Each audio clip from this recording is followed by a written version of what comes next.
My name is Sandra Pepera. I'm the Director for Gender, Women and Democracy at the National Democratic Institute, which is based in the United States, in Washington, D.C. to be precise. I've also been a lecturer at the University of Ghana at the Department of Political Science and at the Legon Center for International Affairs.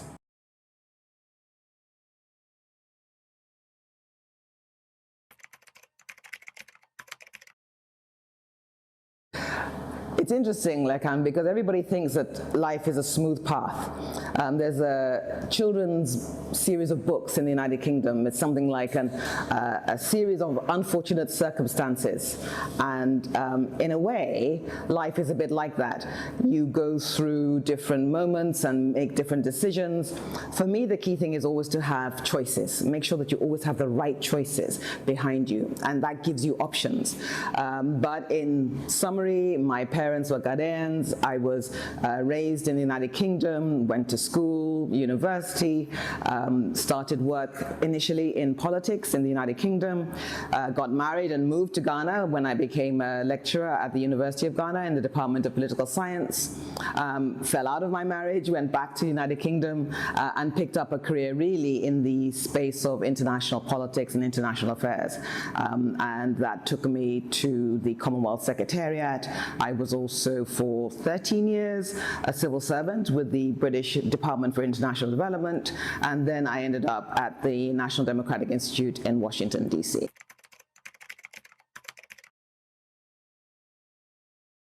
So NDI, a lot of people will know it as an organization that supports elections. And actually what we do is we support the aspirations of Democrats all over the world. And those aspirations are for democratic politics, democratic governance, accountable governance, transparency and participation.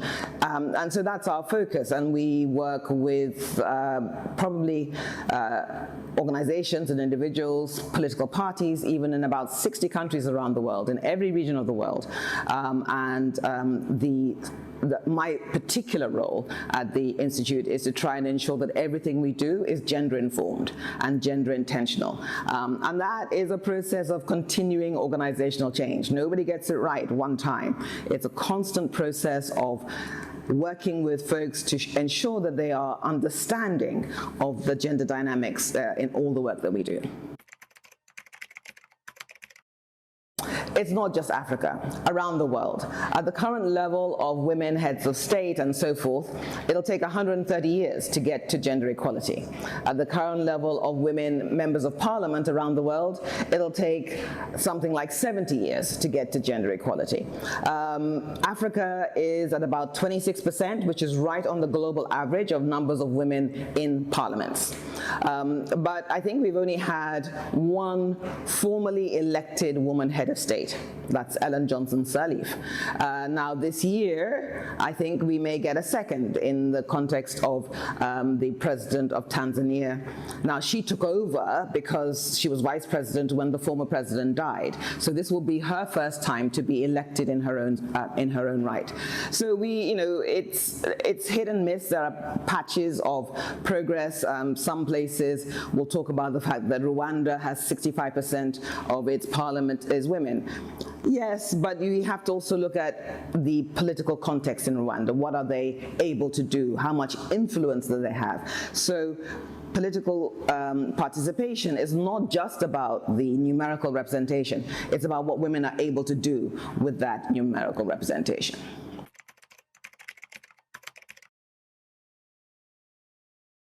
So it's clear at some level, you can't be what you can't see. So if you don't have women there, you're not going to have more women coming forward. So that's one thing. And at the same time, women bring a different perspective, of course, because we have a different lived experience in the world. We have different priorities. We see the world differently. I was thinking about some issues yesterday when I was at home and thinking about something like really very intimately about being a woman. For example, period poverty. And period poverty is the absence of the ability to have menstrual hygiene management. So it's not just about the pads, but it's about water and sanitation and being able to wash frequently. Now, in a way, if we all addressed period poverty, guess what? Everybody would have more access to water and sanitation because everybody needs that, and yet around the world, it is one of the biggest gaps between people. So I think when you think about bringing women into political leadership, you get a different perspective on life. In Lebanon, for example, they decided that there were 300 essential goods, and these had to be held down in terms of prices because of their economic crisis. Somehow razors got onto that list, but sanitary pads didn't. And you have to think, well, actually, if there were women in that room when that decision was being made, would it be the case that sanitary pads, which every woman has to have access to, wouldn't have got onto that list? So I do think it's important, women's perspective on things. This is not about women's issues, it's about women's perspective, and that's a very different conversation to have.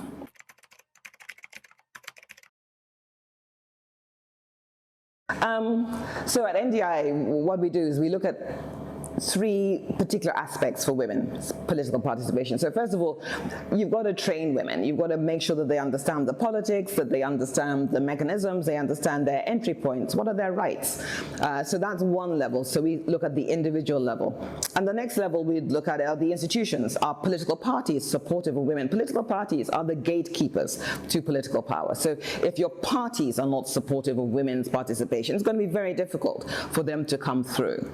So that's the institutional level. And in that institutional level, you'll also be looking at things like the electoral system and parliaments and councils, at laws around citizenship and so forth. So there's an institutional layer there. And then the third layer we look at always is the sociocultural layer.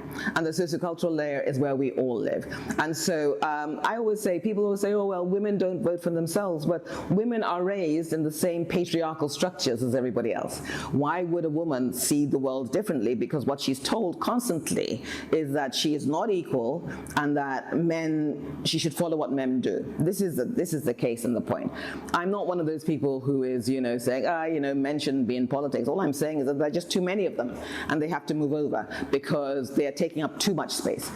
They're taking up 75% of the space when they should only be taking up, to your point, not more than, let's say, around 50% of the space. So that's the issue. We are raised in our sociocultural environments, and they condition how we see women. There was a UNDP gender norms index in 2023. It said of the 85% of the people that they surveyed, which they imputed represented 90% of the total global population, 90% of those people had a bias against women of one kind or another, of which 50% said that men were better suited to lead in politics, and 40% said that men were better suited to lead in the economics. So we have very deeply held norms, and these norms seem to be universal and very resilient.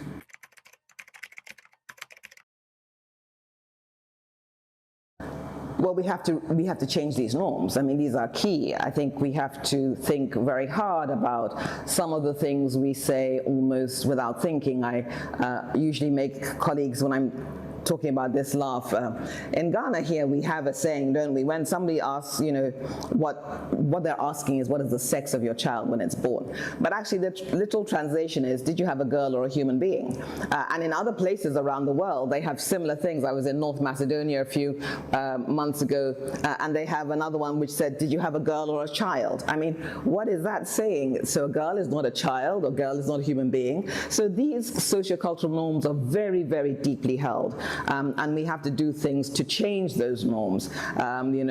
People these days say that they're having, gender reveal parties. No, they're not having gender reveal parties. They're having sex reveal parties, because you can only know the sex of a child before it's born. Its gender will be determined by the social factors and how the society, if you like, determines and informs how it is raised. And we know in some places there are folks who are really resisting now the conformity of being placed into a box that says you're a man or you're a woman. And so these are the last pieces of our identities that really require some transformation. Otherwise, we will not move forward.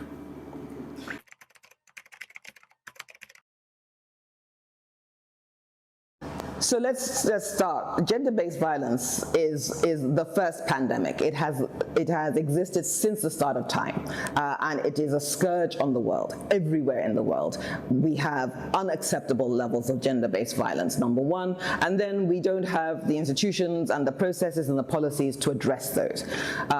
It is not the case that the issue of gender-based violence is a women's issue. Most gender-based violence is perpetrated by men. This is a men's issue, and men have to also address it. So that's the first thing. We've got gender-based violence. It needs to be addressed. Much more needs to be done by men around their behavior. When it comes to the political space, because it's a male-dominated space, yes, you're going to have even more gender-based violence, because the issue about power is that people who have it want to hold on to it. And generally, it's men who have power. I often say to people these days, you know, if you're used to privilege, equality feels like oppression, right? If you're used to privilege, equality feels like oppression. And it's in that seeking for equality that women standing up are becoming targets, because what they're doing is they're trying to take power from people who don't want to lose power. And that happens consistently. So we have seen a tremendous backlash against women in the political sphere, in person, and yes, increasing online. There is no woman that I ever talked to in the course of my work who has not experienced this. They may not understand that they've experienced it, but that's a different thing. You know, if you are a woman in parliament in Jordan, for example, and your neighbor next door to you just keeps turning the microphone off. Every time you stand up to speak, he turns the microphone off, turns it off, turns it off, turns it off.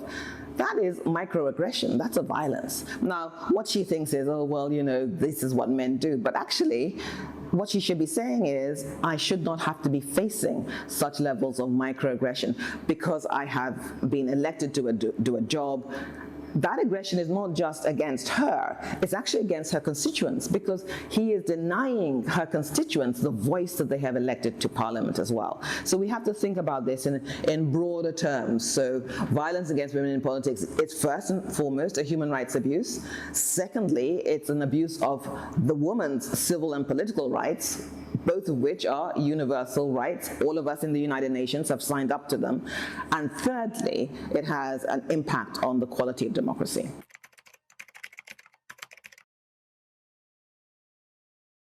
I guess one day, yes. I mean, I'm not sure whether I will see it or my grandchildren see it, but one day, I mean, there's two things. First of all, Africa, as you know, 40% of the population is under 15 years of age. In most other parts of the world, that percentage is only 25%. So we've got a massive youth bulge. So we're going to have many more people in that category. Then second of all, globally, this is the most educated generation that's ever lived. And that is the education of girls alongside the education of boys. So once you've got to a stage where you've got more educated women coming through, you would hope that some of them would go into politics, because we need good women leaders wherever. And so the issue then is, will we have put in place the appropriate mechanisms and institutions and pathways for them to become political leaders? We at NDI, we've just developed a new program. It's called Disruptor, and it's really targeting adolescent girls and young women, because what we saw around the world was there were a lot of youth empowerment programs or young people's empowerment programs that targeted other aspects of empowerment, so financial empowerment, health empowerment, education literacy, all sorts of things. None of them were providing that training in civics and politics. You cannot expect to have a talent pool of young women ready to run for politics if they haven't been exposed to it earlier on. So we have to start early and develop that talent pool and that support young girls through those very difficult years. You know, it was the UN Secretary General, no, not Kofi Annan, there have been others, but there was the UN Secretary General Ban Ki-moon who mentions the fact that puberty was the most dangerous part of a young girl's life. And and getting girls from childhood through to young adolescence. Those years are the years we need to focus on and make sure that all they need to be empowered young women, including the civics and political piece, are in place.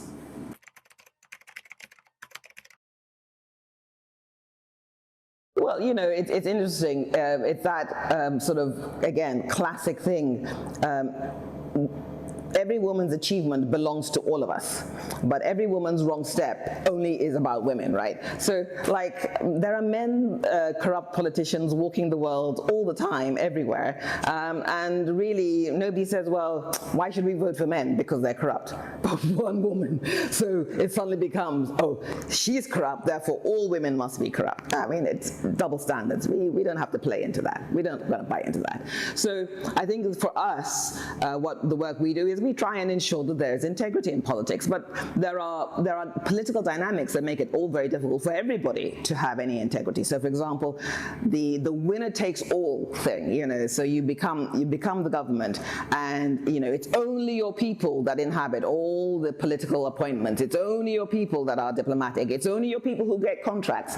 That in itself is a corrupting influence, and that really makes it very difficult for people to actually stand up with integrity and say, no, actually, on this, I'm not going to vote with my party, or I'm going to ensure that my party changes its position, because if you do that, you're locked out of the goodies, right? So integrity in politics is about a lot of different things, and it's not just about women, and it's not all about women. But in general, what we would say is that, because women are coming from a long way behind in getting into politics, they have less, they have less access to some of these networks.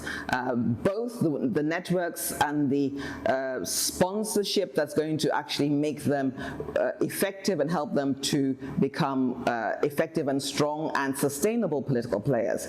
But it's also about their access to the corrupt networks. Generally, they have less access to the corrupt networks. So generally, a lot of people think women are less corrupt.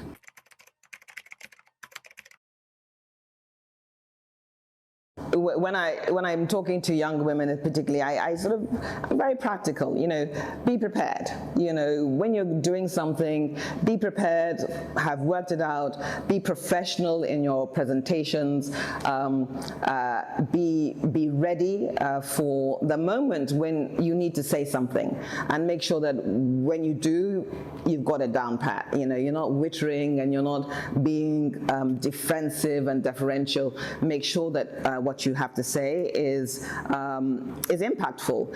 And if you're in a room with other women around the table and there aren't very many of you, amplify each other, support each other, recognize, oh yeah, I was here, Sewa said this at the table, or Amma said that. I just want to say that I liked what Amma had to say, but you don't have to say that you agree with her, but you've acknowledged that she said something, because so often it still happens to me, and you can see I'm very senior and I'm very old. I can say something in a meeting and people will literally almost ignore it, like I haven't said something.